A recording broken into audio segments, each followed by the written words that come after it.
Here I was, less than 18 months left on a prison sentence that started in 2003.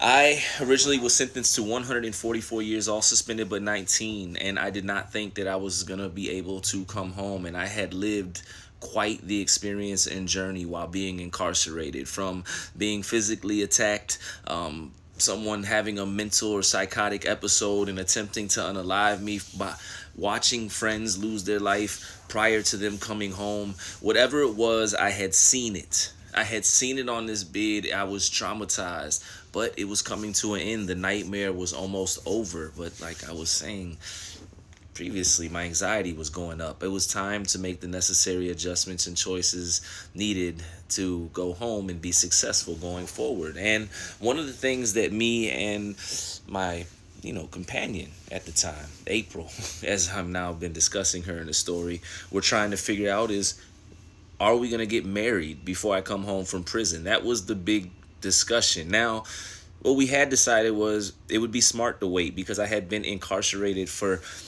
over 15 years at this time. And I did not know exactly what society was, and she wanted me to know that. And she wanted to make sure that I was ready to be married, and there was a part of her that felt that I needed to be home first in order to show her that. And I felt her on that, and I agreed. I honestly was ready for her to be my wife right away, but at the same time, I didn't want to pressure her into anything that we didn't necessarily to be pressured into. Obviously, if we were going to be together, it would work regardless. And I had communicated with the counselor that my intentions when I went home were to go straight to Georgia, even though I was doing my time in Virginia. And she said that would not be a problem. I said, are you sure? Because we're not legally married, but I want to move in with my fiance. She's been up here to visit. It'll be a positive environment for me. I'll be successful there. And her reply was, you're good to go. You just got to fill out a piece of paper and we'll go ahead and push it through for your approval. Cool. Did that. And wouldn't you know it, about 90 days had went by and hadn't heard a response while we were being patient. And then suddenly I had got called to the office.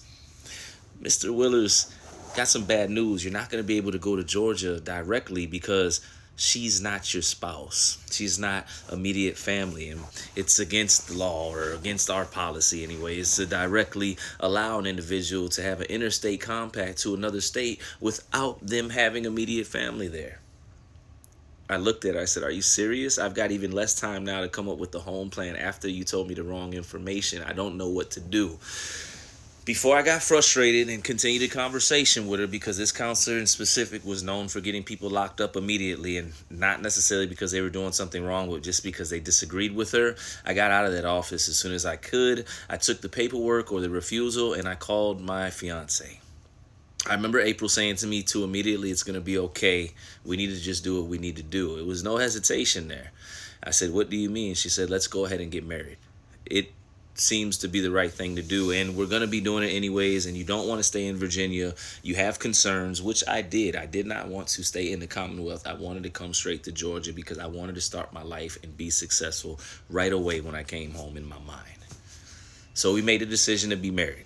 Get married. And it was hard. It was bittersweet. I asked her probably 8 or 9 different times because I wanted her to be sure, because I already knew it would entail her marrying me inside the prison in a visitation room with no honeymoon or ability for me to take her anywhere. But without hesitation, she said, I love you.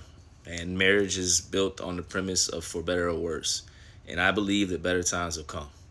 Of course, she didn't say it exactly like that, but that's what I gathered from what she told me in her response. And maybe love her more, maybe respect her more. And the very next day, I went down there and I submitted a request, and I notified the counselor that me and April would go ahead and get married in order to ensure that I'd be able to go straight to Georgia and submit my interstate compact.